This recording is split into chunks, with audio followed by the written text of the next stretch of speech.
Hello my dear student, मैं मनोज शर्मा आपके अपने YouTube channel maths planet institute पर आपका हार्दिक स्वागत करता हूं। प्रीवियस लेक्चर में हमने यूनिट 1 कंप्लीट कर लिया था, एनालिटिक फंक्शन विश्लेषिक फलन को कंप्लीट कर लिया था। आज हम यूनिट नंबर 2 स्टार्ट कर रहे हैं, सम्मिश्र समाकलन कॉम्प्लेक्स इंटीग्रेशन के बारे में।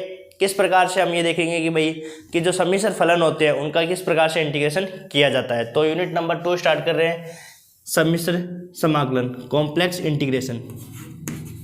यूनिट नंबर 2 सम्मिश्र समाकलन।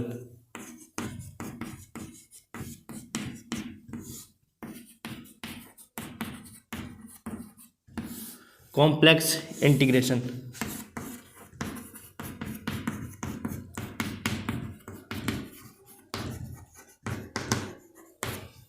तो देखो हम कुछ डेफिनेशन पढ़ते हैं। तो पहली डेफिनेशन अपनी है चापकलनीय वक्र। चापकलनीय वक्र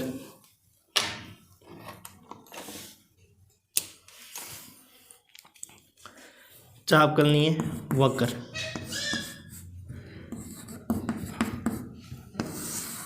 रेक्टिफाइबल कर्व।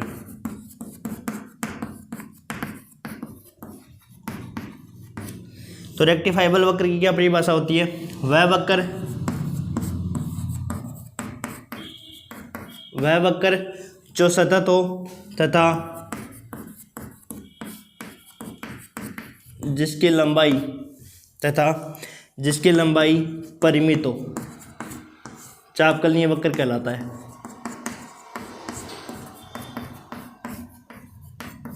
परिमित हो, चापकलनीय वक्र कहलाता है। चापकलनीय वक्र कहलाता है।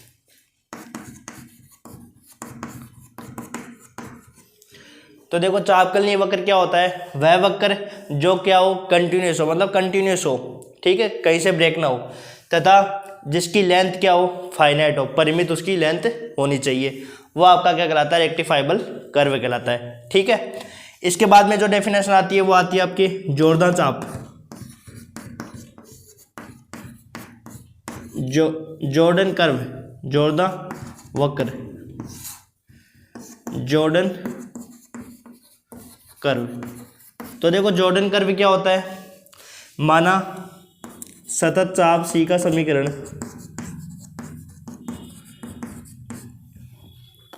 माना सतत चाप सी का समीकरण,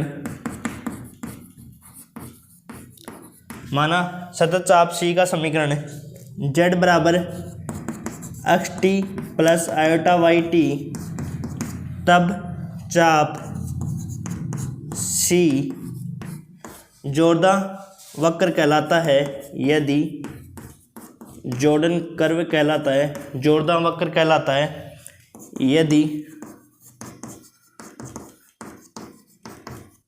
टी के प्रत्येक मान के लिए, टी के प्रत्येक मान के लिए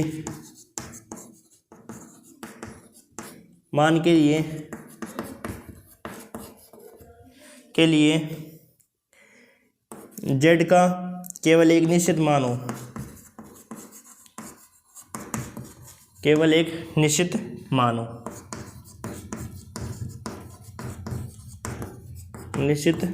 हो, ठीक है।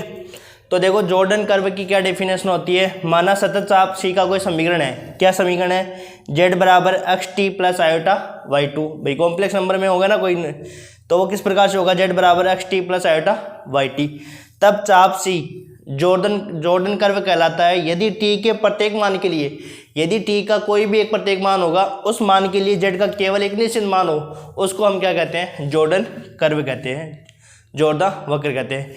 या ऐसे बोल सकते हो कि बिना बहुल बिंदु वाले, कि मतलब जिसके मल्टीपल पॉइंट ना हो, कितने पॉइंट हो, एक ही पॉइंट हो, तो उसको अपन क्या कहते हैं? जॉर्डन कर्व कहते हैं। ठीक है, तो सबसे पहले हमने यूनिट नंबर 2 स्टार्ट किया है सम्मिश्र समाकलन कॉम्प्लेक्स इंटीग्रेशन के बारे में।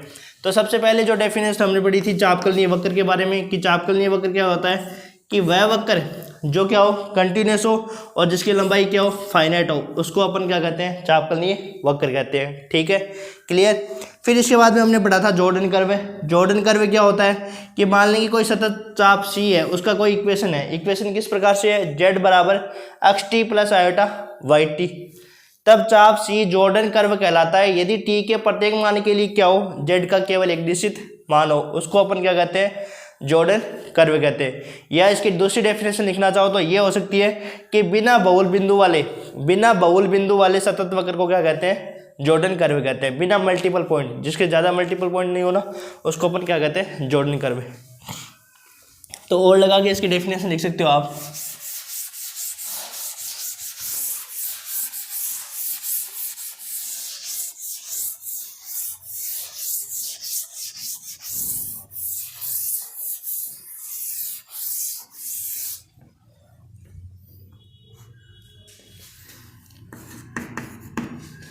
बिना बहुल बिंदु वाले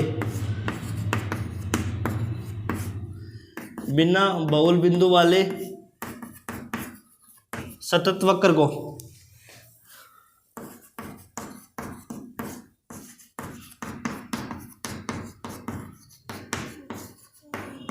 जॉर्डन कर्व कहते हैं।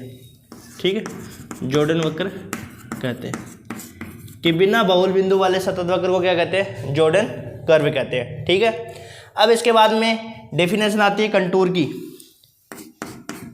ये आपके डेफिनेशन जो है वो आपके एग्जाम में नहीं पूछी जाती है, ये आपके जो चैप्टर स्टार्ट होगा, थ्योरम होंगे, उसमें ये वर्ड्स काम आते हैं। जैसे जॉर्डन कर्व आ गए तो आपको पता होना चाहिए जॉर्डन कर्व क्या होता है, कंटूर आ गया तो कंटूर का अर्थ पता होना चाहिए, समर्थ कंटूर आ गया, क्लोज कंटूर आ गया, तो उसका बस आपको आगे वाले जो थ्योरम है उनमें क्या आएगा, इनके वर्ड्स काम आएंगे कि आपको वहाँ पे लिखा होगा कि कोई सी क्लोज कंटूर है, तो उसका अर्थ पता होना चाहिए आपको। ठीक है, तो देखो कंटूर क्या होता है, कंटूर क्या होता है अपने पास, जॉर्डन वक्र की सतत श्रृंखला है, उसको ही क्या कहते हैं, कंटूर कहते हैं।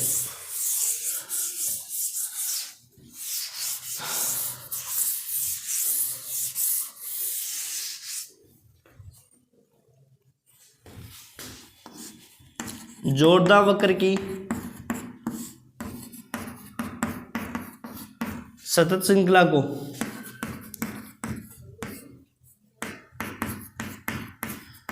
जॉर्डन वक्र की सतत श्रृंखला को कंटूर कहते हैं।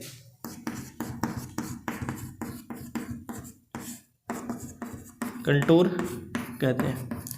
ठीक है, कि जो जॉर्डन कर्व है उसकी कंटिन्यूसली जो श्रृंखला है, मतलब जो कंटिन्यूस श्रृंखला, जैसे मान लो इस प्रकार से कोई श्रृंखला है कि भाई इस प्रकार से कोई कंटूर है, ये इस प्रकार की श्रृंखला को क्या कहते हैं अपन, कंटूर कहते हैं। वो कंटूर आपका ओपन भी हो सकता है और क्लोज भी हो सकता है। ठीक है, तो अब देखो समर्थ कंटूर के बारे में पढ़ते हैं। इसके बाद में आता है समर्थ कंटूर।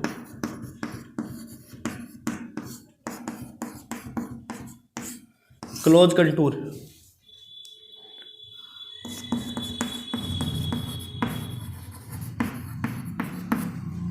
वह वक्र जिसका प्रारंभिक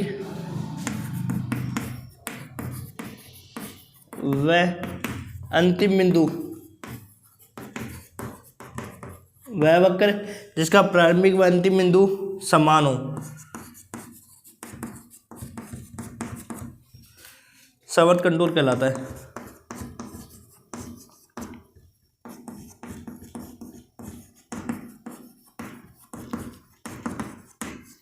फॉर एग्जाम्पल वर्त की बात करें, आयत की बात करें, त्रिभुज की बात करें, ये सारे क्या होते हैं, क्लोज कंटूर होते हैं, etc। तो देखो सबसे पहले कंटूर, जॉर्डन वक्र की सतत श्रृंखला को अपन क्या कहते हैं, कंटूर कहते हैं। समर्थ कंटूर, क्लोज कंटूर क्या होता है, वह वक्र जिसका प्रारंभिक इनिशियल पॉइंट और अंतिम बिंदु फाइनल पॉइंट दोनों क्या हो, सेम होता है, उसको कहते हैं क्लोज कंटूर। जैसे मान लो अपने वर्त की बात करिए, वर्त जैसे यहाँ से स्टार्ट करें वर्त को, तो यहीं पे क्या होता है उसका अंतिम बिंदु, यहीं पे इसका क्या होता है प्रारंभिक बिंदु, तो इनिशियल पॉइंट और फाइनल पॉइंट एक समान होता है ना, उसको अपन कहते हैं क्लोज कंटूर कहते हैं। जैसे इसी प्रकार आयत की बात करें तो यहाँ से मान लो आयत स्टार्ट करते तो ये हो जाएगा आपका आयत, ठीक है। त्रिभुज की बात करें तो ये आपका त्रिभुज हो जाएगा। तो इनका जैसे प्रारंभिक और अंतिम बिंदु क्या हो, एक समान होता है ना, उसको ही अपन क्या कहते हैं, क्लोज कंटूर कहते हैं, ठीक है। ये छोटी छोटी डेफिनेशन हुई। जैसे कंटूर क्या होता है कि जॉर्डन वक्र की जो जॉर्डन कर्व होता है उसकी सतत श्रृंखला को क्या कहते हैं, कंटूर कहते हैं। समर्थ कंटूर क्या होता है कि वह वक्र जिसका प्रारंभिक और अंतिम बिंदु क्या हो, समान हो, उसको कहते हैं समर्थ कंटूर, ठीक है। इसके बाद में हम आगे बढ़ते हैं सम्मिश्र रेखा समाकलन।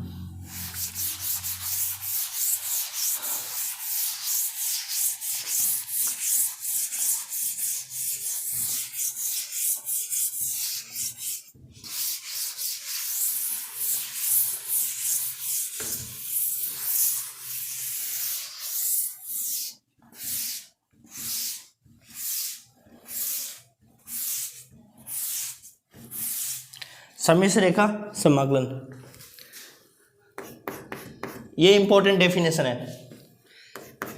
इसका यूज आएगा। सम्मिश्र रेखा समाकलन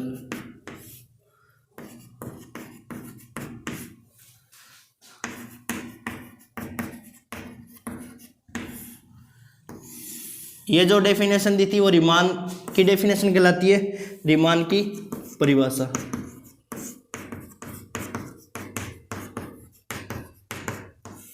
रीमान की परिभाषा। तो देखो पहले इसको लिख लेते हैं फिर इसको समझते हैं। ये मान लो कोई कर्व है, ठीक है, जॉर्डन कर्व है, Z0, Z1, Z2, Z3, ZR-1, ZR A बराबर Z0, और ये मान लो आपके पास Zn-1 और ये Zn, ठीक है। ये लेंथ आपकी हो गई J1, ये J2, J3, ये JR और ये हो गई आपके पास Jn, ठीक है। तो लिखो माना FZ, माना FZ सतत फलन है, माना FZ क्या है, सतत फलन है तथा चापकलनीय वक्र, चापकलनीय वक्र C का समीकरण है।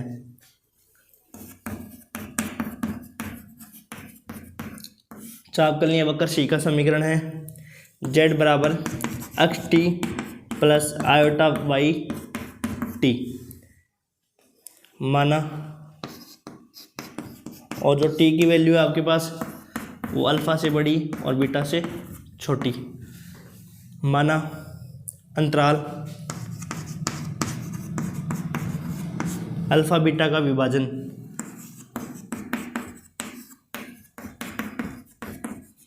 अल्फा बीटा का विभाजन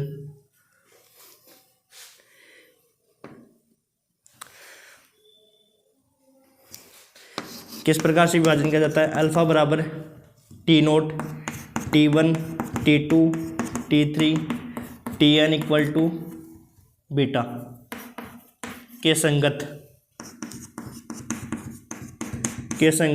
Z के मान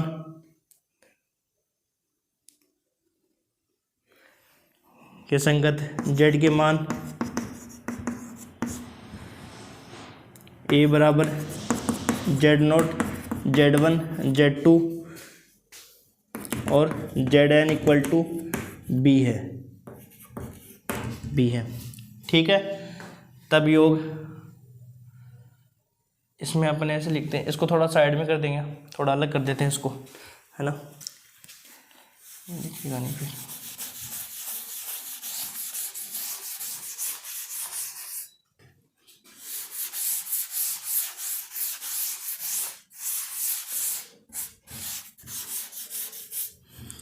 यहाँ देखो ऐसे बना देते हैं,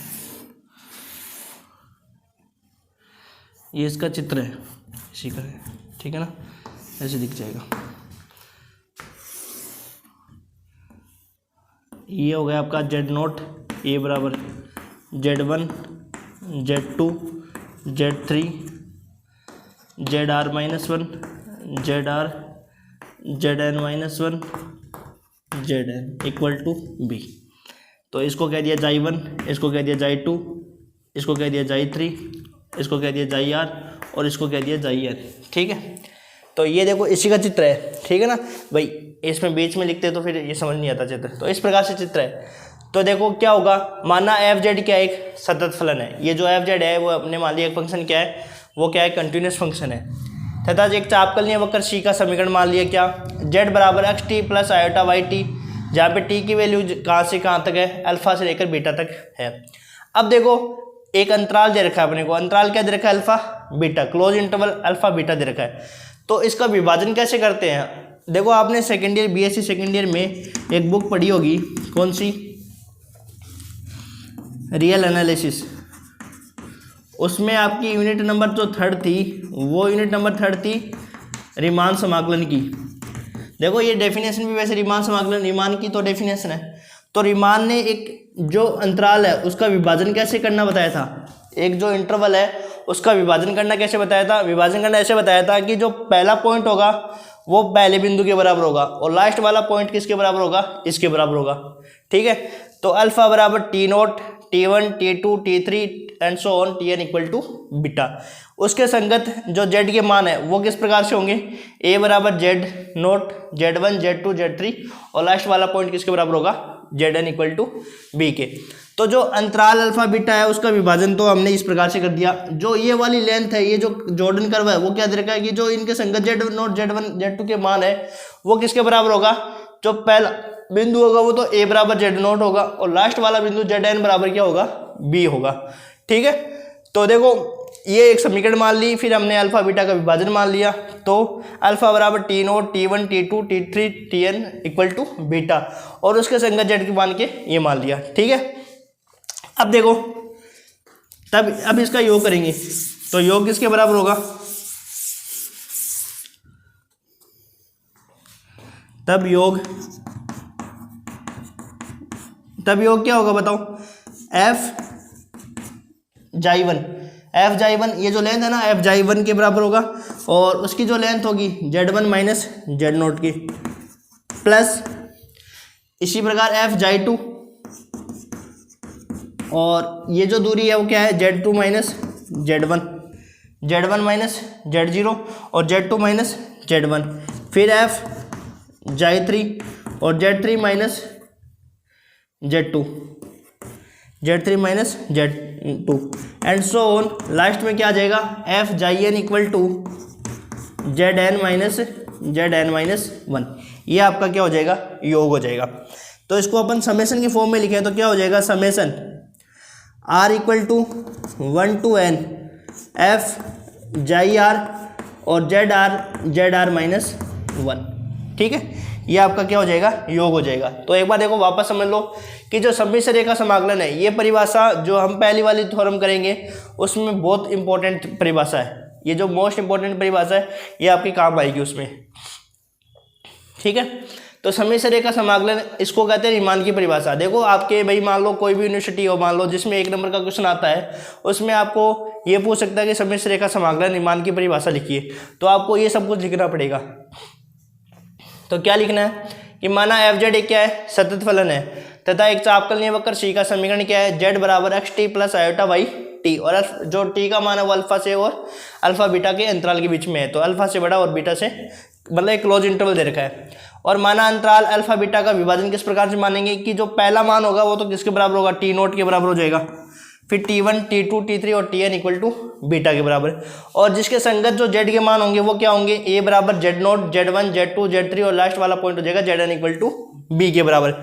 तो अब योग कैसे करेंगे, देखो इसके जो डिस्टेंस है वो किसके बराबर है, z1 माइनस जेड नोट, फिर z2 माइनस z3 और इस पर फंक्शन का मान कितना है, एफ जाई 1, इस पे एफ जाई 2, इस पे एफ जाई 3 और सो ऑन एफ जाई n।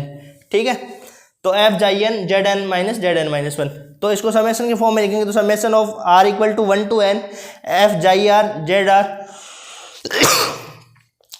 आर माइनस 1 के बराबर। ठीक है, अब इसका मान यदि n टेंड्स टू इन्फिनिटी लेंगे तो ये क्या करेगा, एक परिमित और अद्वितीय मान की ओर अग्रसर होगा और इसको ही अपन क्या कहते हैं, सम्मिश्र रेखा समाकलन की परिभाषा कहते हैं, रीमान की परिभाषा कहते हैं। तो इसके आगे लिखेंगे हम जिसका मान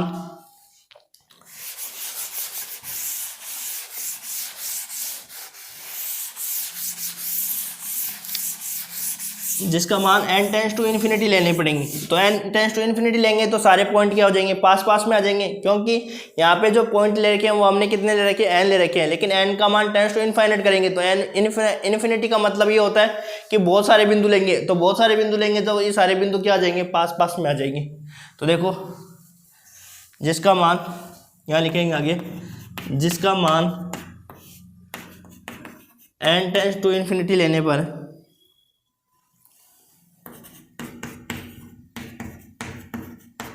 n टेंस टू इन्फिनिटी लेने पर परिमित व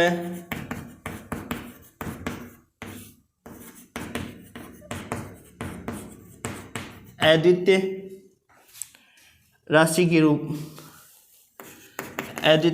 ओर अग्रसर होता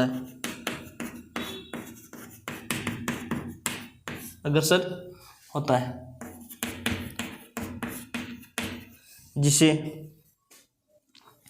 इसे फलन f(z) का सम्मिश्र रेखा समाकलन, इसको हम कहते हैं सम्मिश्र रेखा समाकलन, सम्मिश्र रेखा समाकलन कहते हैं, सम्मिश्र रेखा समाकलन कहते हैं। ठीक है, तो देखो एक तो ये पूरी डेफिनेशन हो गई, और एक और लगा के और लिखो इसमें, जो अपने पास रिजल्ट है, जो अपना काम का जो रिजल्ट है वो क्या है अपने पास, देखो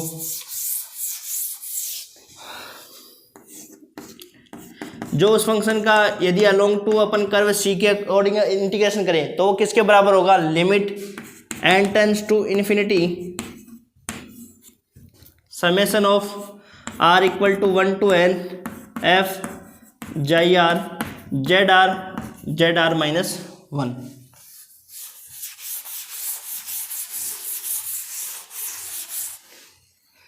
zr माइनस 1। और इस डेफिनेशन को क्या कहते हैं, देखो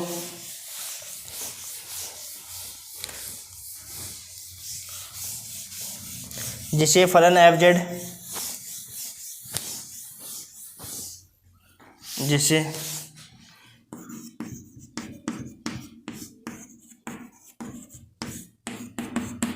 फलन f(z) वक्र C के अनुदिश समाकलन कहते हैं।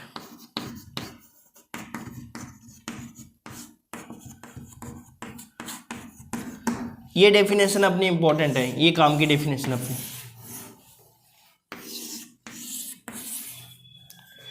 इसको कहते हैं सम्मिश्र रेखा समाकलन, सम्मिश्र रेखा समाकलन इसको ही कहते हैं।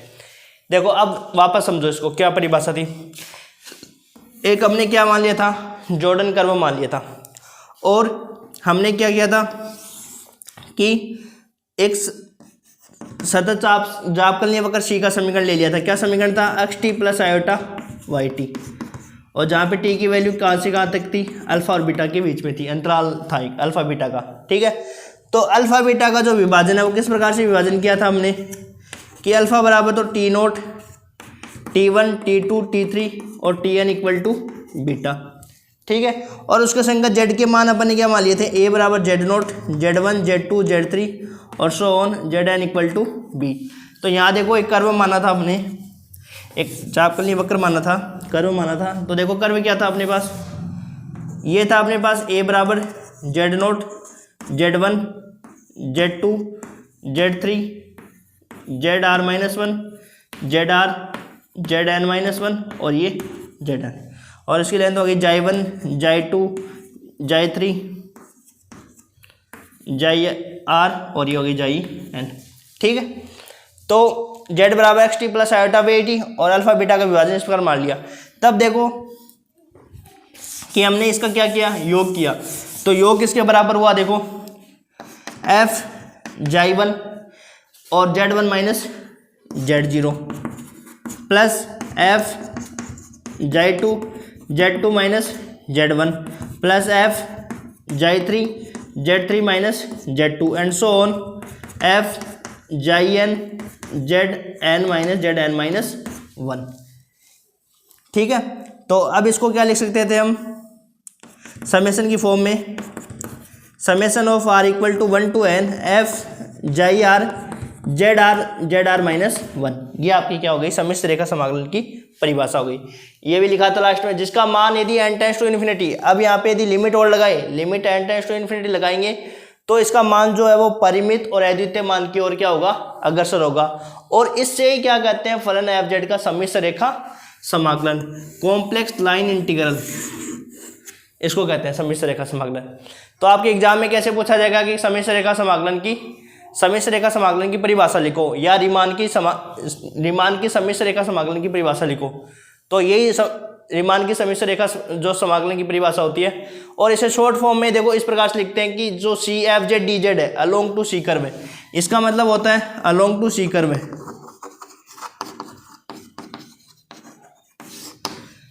देखो c curve f Z D z का मान किसके बराबर होगा, limit N tends to infinity summation of are equal to 1 to n F xi are Z are minus 1, जिसे फलन एफ जेड वक्र सी के अनुदिश समाकलन कहते हैं। वक्र सी के अनुदिश इसको क्या कहते हैं, समाकलन कहते हैं।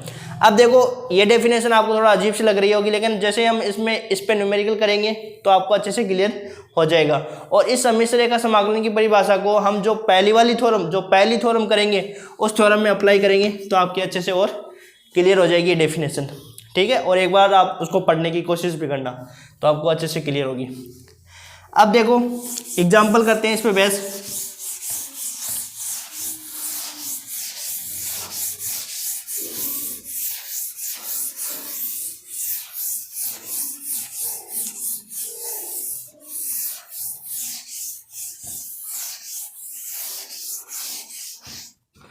देखो एग्जाम्पल नंबर 1 लिखो,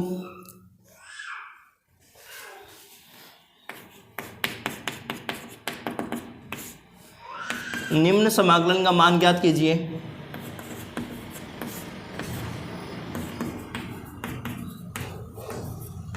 निम्न समाकलन का मान ज्ञात कीजिए।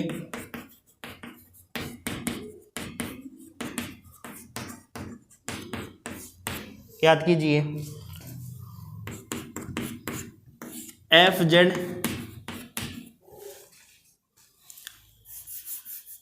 डी जेड सी के अकॉर्डिंग, सी कर्व के अकॉर्डिंग, जहाँ सी बिंदुओं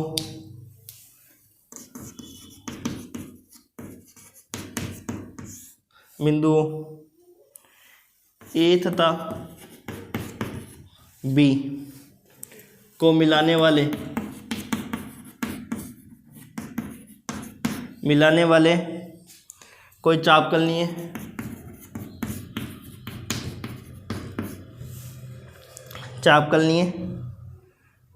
वक्र है।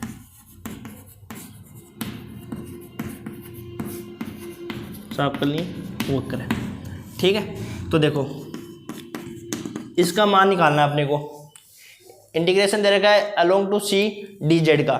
अब देखो सम्मिश्र रेखा समाकलन की क्या करेंगे, इसमें डेफिनेशन यूज करेंगे। और जो अपने को कर्व सी दे रखा है वो क्या दे रखा है, बिंदुओं ए तथा बी को मिलाने वाला कोई चापकलनीय वक्र। तो वक्र आपको क्या दे रखा है, ये दे रखा है। वक्र क्या दे रखा है, ये दे रखा है। और जेड नोट पहला पॉइंट, फिर Z1 Z2 Z3 and so on, इस प्रकार से लास्ट वाला पॉइंट क्या है, Zn इक्वल टू बी दे रखा है। और ए बराबर क्या दे रखा है, जेड नोट। तो जो सी कर्व दे रखा है वो आपको दे रखा है कि बिंदुओं ए और बी को मिलाने वाला कोई चापकलनीय वक्र दे रखा है, ठीक है। इस इंटीग्रेशन की आपको वैल्यू निकालनी है। तो आप लगाओ परिभाषा, सम्मिश्र रेखा समाकलन की परिभाषा। तो सम्मिश्र रेखा समाकलन की परिभाषा से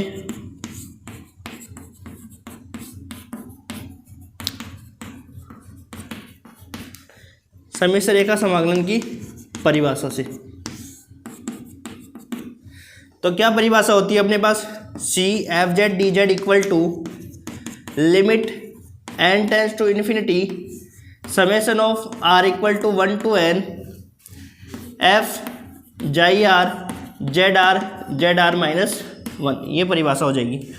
ये हम साइड में बना देते हैं, देखो इसको।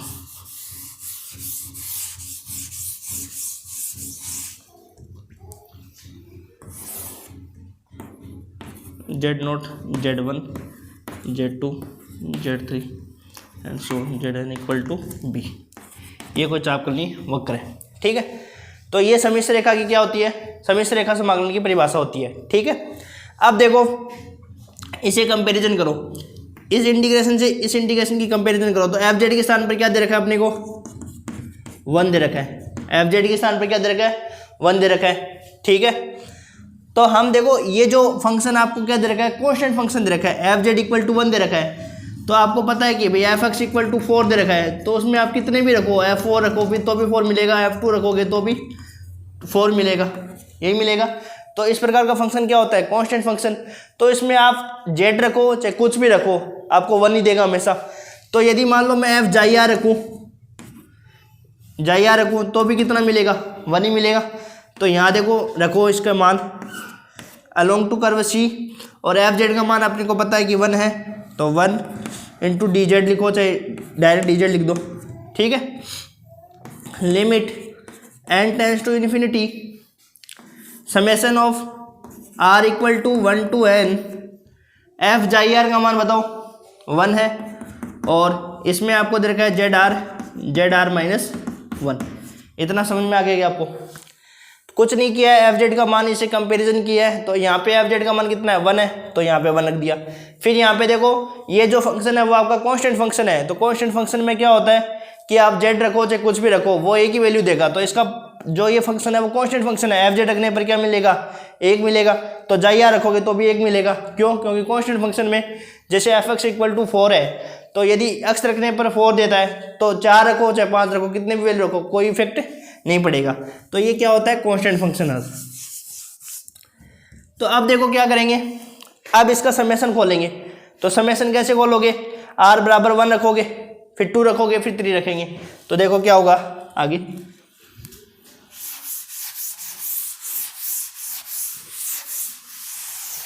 रखो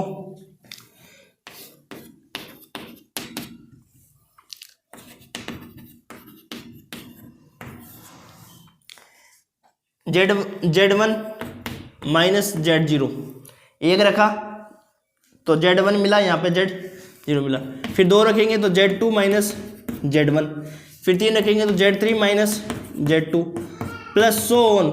लास्ट में मान लो n रखते हैं तो यहाँ पे मिलेगा Zn और यहाँ पे मिलेगा Zn माइनस 1। अब देखो limit n tends to infinity. अब देखो यहाँ देखो Z1 कैंसिल, Z2 कैंसिल, मतलब यहाँ पे जो टर्म आता है वो इस वाले टर्म से कैंसिल, यहाँ पे आने वाला टर्म इस वाले से कैंसिल, इस प्रकार से सारे टर्म कैंसिल आउट हो जाएंगे। तो लास्ट में कौन सा बचेगा, ये वाला टर्म्स बचेगा और ये वाला बचेगा। तो Zn माइनस Z0 ये बच जाएगा। और अपने को पता है कि जो कर्व दे रखा है वो पहला पॉइंट तो ए और बी को मिलाने वाला है, तो पहला पॉइंट तो किसके बराबर होता है, ए के बराबर, और लास्ट वाला पॉइंट बी के बराबर। Limit n tends to infinity b minus A के बराबर आ गया। तो यहाँ पे क्या आ जाएगा अपने पास, b माइनस, ये इस पे लिमिट लगेगी नहीं तो ये b माइनस ए के बराबर हो जाएगा, ठीक है। तो इस प्रकार से हम सोल्व करेंगे। देखो ये जो Zn माइनस Z0 है वो किसके बराबर है, Zn तो किसके बराबर है, b के बराबर, और Z0 किसके बराबर है, a के बराबर। तो देखो एक क्वेश्चन और करते हैं।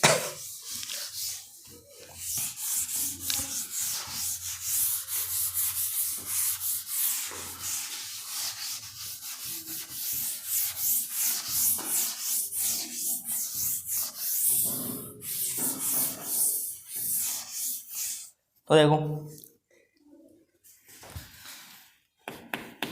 ये देखो बेसिक है, ये वाले जो चीज़ें हैं वो आपको जब आगे थ्योरम में क्वेश्चन में अप्लाई करेंगे ना तब और अच्छे से क्लियर हो जाएगी।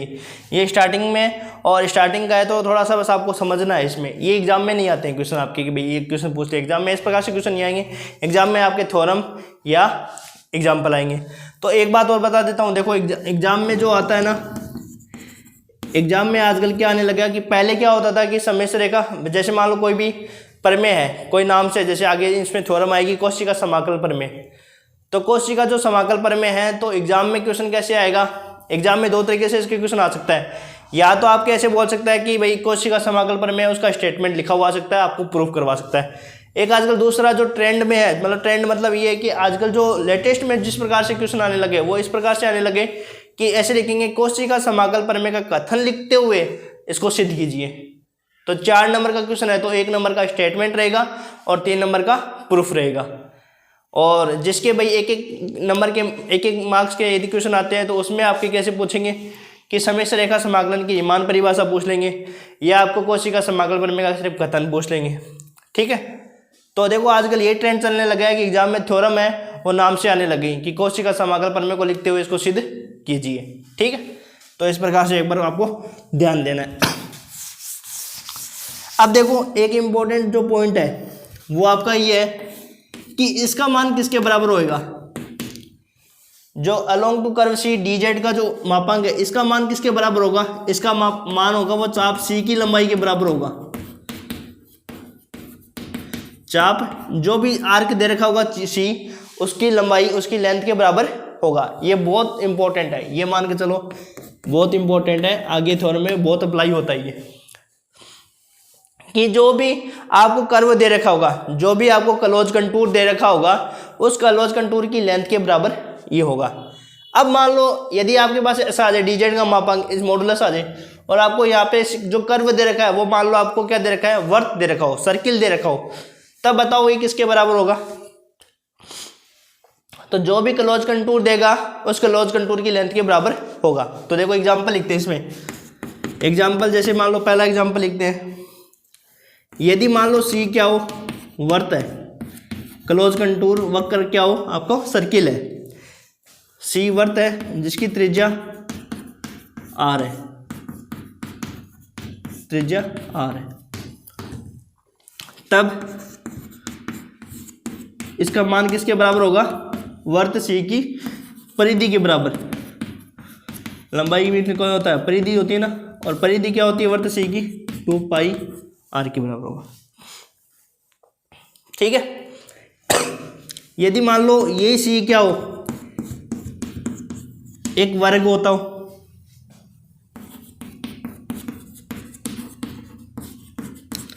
जिसकी भुजा ए है,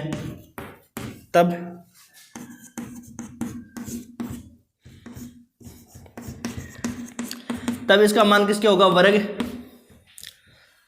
जो भी आपको वर्ग दे रखा है उसकी लेंथ के बराबर हो जाएगा, वर्ग सी की लंबाई के बराबर। और वर्ग सी की लंबाई किसके बराबर होता है, वर्ग का परिमाप क्या होता है, 4a, 4a होता है ना, 4 गुणा भुजा, उसके बराबर। तो देखो यदि इस प्रकार से आपको कैसा आ जाएगी, अलोंग टू कर्व सी और dz का आपको इंटीग्रेशन का पूछे तो ये आपका बराबर होता है चाप सी की लेंथ के बराबर।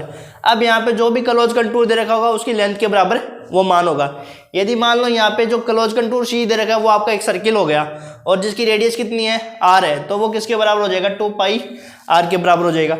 और यही यदि मान लो सी क्लोज कंटूर है वो क्या हो जाए, स्क्वायर हो जाए, तो स्क्वायर हो जाए तब आपका मान किसके बराबर होगा, ये 4a के बराबर होगा। ठीक है, यदि मान लो सी क्लोज कंटूर है, मान लो आपको कुछ भी हो जाए, आयत हो जाए, त्रिभुज हो जाए, तो वो उसकी लेंथ के बराबर, उसका जो परिमाप है उसके बराबर हो जाएगा। तो आज के लेक्चर में हमने ये सब समय रेखा समाकलन की परिभाषा पढ़ी, चापकलनीय वक्र क्या होता है उसके बारे में पढ़ा, क्लोज कंटूर क्या होता है उसके बारे में पढ़ा, और कुछ बेसिक जो डेफिनेशन है उसको हमने कर लिया था। अब आगे का जो लेक्चर है, अगले वाले लेक्चर में हम मोस्ट इंपॉर्टेंट थ्योरम करेंगे और जो एग्जाम की दृष्टि से बहुत इंपॉर्टेंट है और एग्जाम में आती है वो थ्योरम। और फिर उसके बाद में जो भाई कल जो अगले लेक्चर है उसमें थ्योरम करेंगे, उसके बाद में जो अभी इसके बाद भी लेक्चर आएगी उनमें थ्योरम होगी, फिर एग्जाम्पल स्टार्ट होंगे। ठीक है, तो जो यूनिट सेकंड है आपकी वो क्या है, देखो यूनिट के बारे में बता देता हूँ मैं एक बार वापस से, कि जो यूनिट सेकंड है उसमें आपका चैप्टर नंबर 7 इंक्लूड है और 8 का क्या है, हाफ इंक्लूड है। मतलब एक क्वेश्चन तो यहाँ से पूरा बनेगा और एक क्वेश्चन यहाँ से पूरा बनेगा। और एक यूनिट नंबर जो 3rd है वो आपकी क्या है, 8 हाफ है। तो यदि हम 7th का चैप्टर और 8 का चैप्टर पूरा कर लेंगे तो हमारी यूनिट सेकंड भी क्लियर हो जाएगी और यूनिट 3rd भी क्लियर हो जाएगी। और मैं आपको सबसे पहले यूनिट सेकंड और 3rd 3 यूनिट करवाने वाला हूँ। फिर इसके बाद में हम first paper abstract algebra start करेंगे और उसके भी 3 यूनिट करेंगे, क्योंकि हमारा सबसे पहला पॉइंट ऑफ ये है कि सबकी 3-3 यूनिट करवाई जाए। फिर आगे यदि अपने पास टाइम बचेगा तो 2 यूनिट करवाएंगे। तो हमारा टारगेट ये है कि 7th का चैप्टर और 8 का चैप्टर पूरा करना, और ये दोनों चैप्टर होते ही हमारी 3 यूनिट कंप्लीट हो जाएगी। ठीक है, और देखो वीडियो यदि पसंद आ रहा है आपको तो आप वीडियो को लाइक, शेयर और चैनल को सब्सक्राइब करना ना भूलें। Thank you.